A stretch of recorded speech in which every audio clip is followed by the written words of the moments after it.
Peace, peace, y'all. Welcome to today's mathematics with your girl, Sunshine Monet L. First and foremost, before we get started, let's give a major happy soul return to the God, Suncere. We greatly appreciate you for all your philanthropic moves and how you give and how you help people, and you are thoroughly appreciated, Superman. We love you. Applause for the brother, Suncere. Ashe. All right. So today is 12/11/8. We in the day of mastery. I know I love my 11s. We love it here. Okay. So we're on that 11 number of mastery. It's about being so good at being yourself that you become an inspiration and aspiration to other people. And who doesn't love to be an inspiration and aspiration to other people? I know I do. Anyway, so today is a great day for my 11s and my 22s, my people that were born on these days, okay? People that were also born on a day of 2, whether that's 11, 20, you guys, too. Today's a great day for you, too, paying attention to bonds and contracts, interpersonal relationships, making sure there's balance and harmony in your space with other people and your relationships with yourself and the different facets of self. Make sure you're being balanced and harmonized with the different hats you have to wear, the different things you have to do and stuff. All of that. Paying attention to your emotions is key too. People whose names begin with the letter B, the letter T. Yeah, you guys, we appreciate y'all. And I believe it's letter K as well. So it's B, K, and T. Those are our 2s. Yeah, I had to think about it. My bad, y'all. So, reach out to a 2 today and say, hey, you guys need some help in harmonizing some things? I want to help you harmonize. So, we start off on 11. We're mastering this harmony. We're mastering ourselves. We're taking cardinal energy. We're mastering the knowledge and the intellect and all that fun stuff. And we're going to put it into the month of knowledge and wisdom. This is the month of Asar, Tehuti, and Seker. So we come into the knowledge, wisdom, and understanding, Keter, Chokmah, and Bina. So you have the knowledge, you get the download, you get the information, you get the intellect. We love it here. Then you start exercising that intellect. That brings you to wisdom because now you have discernment. Now you have, I do this, that happens. And so that kind of flows into the understanding automatically because now I'm standing under the cause and effect of me utilizing that knowledge in different people, places, things, situations, and ideas. Okay. So that's what it's all about. Understanding this is the month of emotion, it being ruled by like Saturn as this month, being associated with Capricorn and Sagittarius energy is a divine, revelation to 3 being Bina, Saturn, the challenges that we experience, us being in, the darkness as we come closer to the winter solstice, which is the darkest night of the year to us in the northern hemisphere. There's challenges that come with that. We're seeds, sprouting our roots in the soil, and Capricorn rules over the root chakra. And then we also come into this abundance and this trust and the knowledge from the oracles and sage and that beam of light and the nervous system and the connection of our neurons and our nerves and stuff. And that's Jupiter, and that's the Sagittarius energy. So it's a nice alignment of the 3, happening in this month of 3, understanding. And yeah. So we're going to take this month of mastery, putting in an understanding, and it's going to bring us to 1 and 4. So now you have knowledge of everything I just said, because 4 deals with foundation of all things and how to nurture. And 4 is like associated with Cancer house, which is home and family. So this is a big time for home and family for a lot of you guys. Whether you are physically present with your home and family, there's a little discrepancy. They're not here with us. They've ascended and moved on to the next life. This or that. A lot of people just deal with their home and family very heavily around this time. Peace to the tribes and the communities and everybody out there that's dealing with their familial roots in their own ways. Stay in alignment with Jupiter and Capricorn. Not only is there like challenges in our space that give us the discipline and the order that we need to keep striving and keep going in this, in this school of earth, but there's also like a sense of like optimism and faith and trust and just joy, to pour into others. Don't get so caught up in like being sad and depressed that you forget that, joy does exist and you can find joy in all situations that you really could. And that is kind of like the result of finding peace finally. It's like no matter what's going on around you, whether it's really euphoric or really depressing, you just have this sense of like stability and like a homeostasis kind of vibe. Like, oh my God, I'm just here all the time. It doesn't matter what's happening. Be Daria. Channel your inner Daria. But be more happier than Daria. I don't know a better example. I don't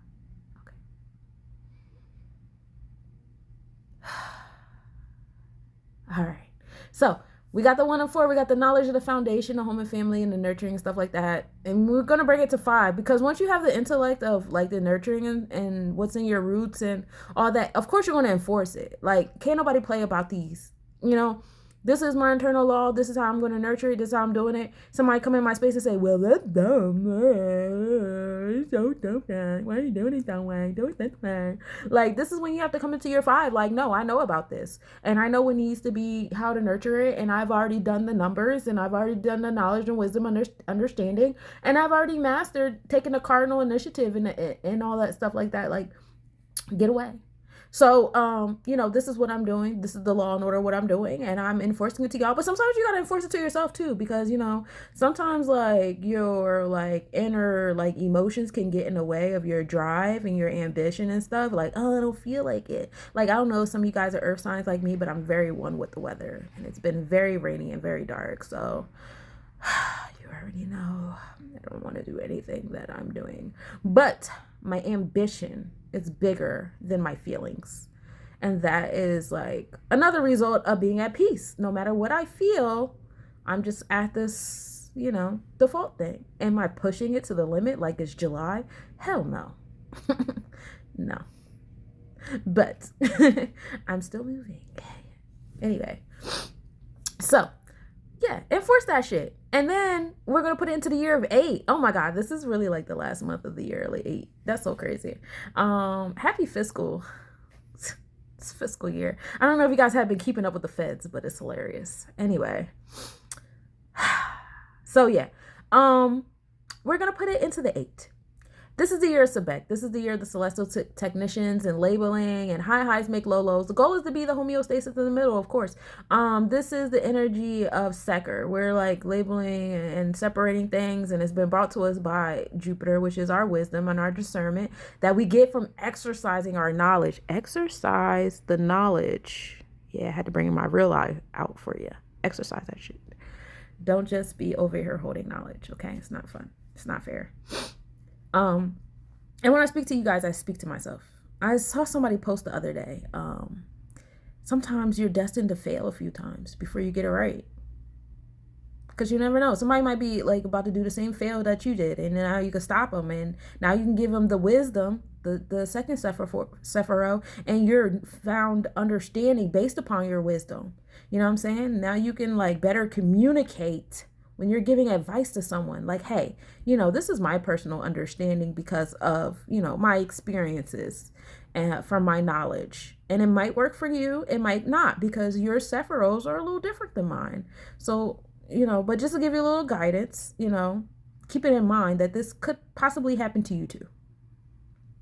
See, I gave advice and I wasn't rude, and I didn't tell them that what they were doing was false or incorrect.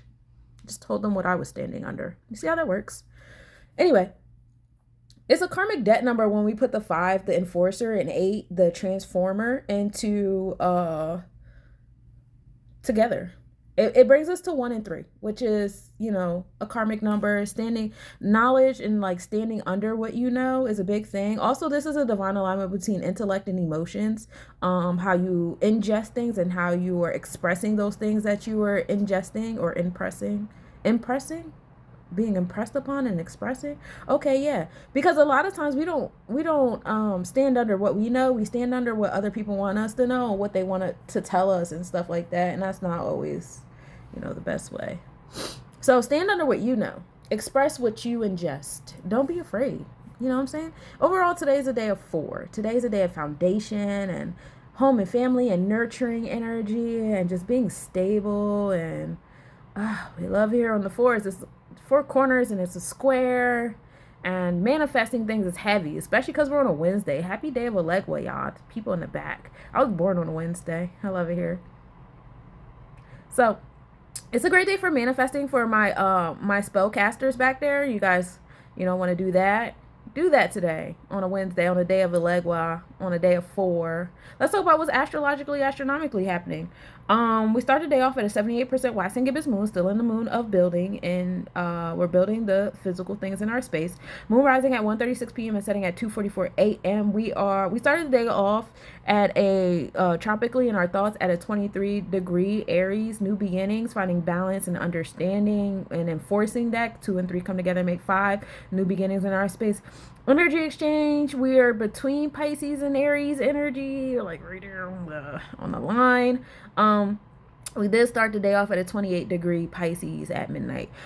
This puts us in the Ravati Nakshatra when we started the day. This is the 27th Nakshatra. It's the energy of being sweet and delicate, working on things of physical beauty like work and play, being good-natured and fortunate. Some of the symbols are a drum, a pair of fish, female elephant, and the bird is a pigeon. And this energy craves stability.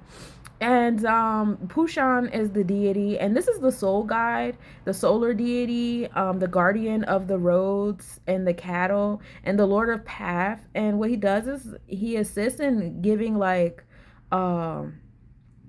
thoughts, like helping you perfect your thoughts on your plans.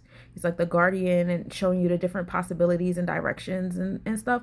And yeah, he's a good guy to talk to, especially now in this energy of Elegua, the god of the crossroads, and it's also the guy that's going to help you plan things out for detail, which is another Mercurian energy, which is associated with Wednesday because Mercury rules over Wednesday. Like, it's a great day to manifest things and be, you could be a little bit more specific than usual because, this energy craves a sense of stability. So we really want to stabilize our goals today. Like, come out with a concise plan, write that shit down. Like, let's bring it real. You know what I'm saying?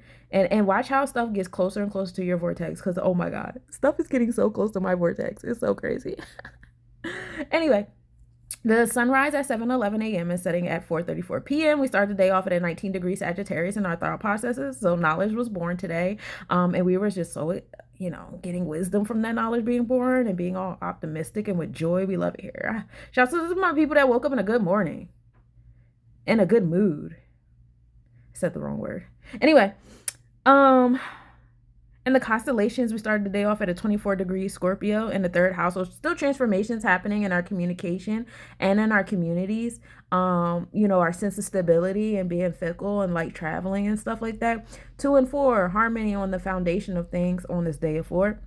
The A invisibility of the moon begins. The A invisibility of Mercury begins. And Capella is in opposition with the sun today at 9:22 a.m. And this is the best visibility. Don't forget, we're still in the energy of Osiris. And while we are in the owl tropically, which is Sagittarius and Native American astrology horoscope, but we're still in the snake in the constellations, y'all. That's still Scorpio energy. Also, to remind you about some of the things that we have is Jupiter and Taurus being opposite the sun over there in Scorpio. Venus being an Aquarius zodiac and draconic energy is still popping off. We're still in the energy of harvest and granary in West African horoscope, and that's till January 5th, year of the nickel, of course, and alchemy. This is leadership, standing out, original ideas, talent. Fear being bored, routines, and making a good impression is heavy here. Also, reminding you guys that Lilith and Vesta are still pretty close together in the Virgo constellation. Ceres and Pluto are still pretty close together over there in the Capricorn constellation as well. Mercury is over there in Scorpio 3rd house. Saturn is over there in Aquarius 6th house. Jupiter is in Taurus 9th house. And there's no planets in Leo, but the 12th house is there. So that's like the divine cross that we have right now. Challenges coming to our society, communications being slowed down a little bit while it's over there, and the Scorpius energy going in retrograde. But transformations and empowerment, especially when we go back forward, and then Jupiter bringing abundance and optimism to wealth and, what we value. So anything you're valuing and you're finding worthy and wealthy, you're going to see it increase.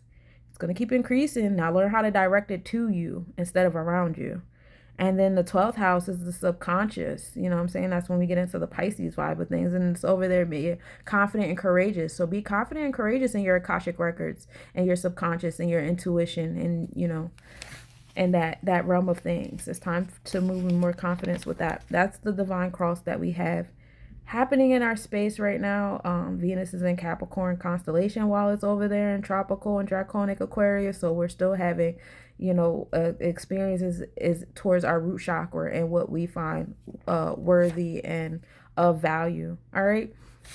So that's what I got for you today, Cosmic Nobodies. If you want to reach out to find out how some of these planetary alignments that I do on a daily align with your personal chart, I personally say, unless you're doing root work, shadow work to your inner child, I would definitely just stick to the progressive chart when I'm doing my mathematics. Align it with your progressive chart, unless, like I said, you're focused on your inner child right now, then yeah, go for it. And then also, just a little tidbit, why not focus on your progressive chart in different parts of your life? Like where was your chart at when you were undergoing certain abuses or certain experiences or certain relationships, and go back to those actual placements, and you can heal a little bit different, you know, with that level of intellect. But yeah, I'm big on intellectualizing my emotions. It helps ingest and express a little different. I know that's not everybody's, you know, cup of tea. But yeah, I can help you do that. I can also help you become aware of your energy, and it'll help you with future energy exchanges when the universe does its little retrograde on you and tests you to see if you learned anything, right? Yay. So that's what I got for you today. Peace, y'all.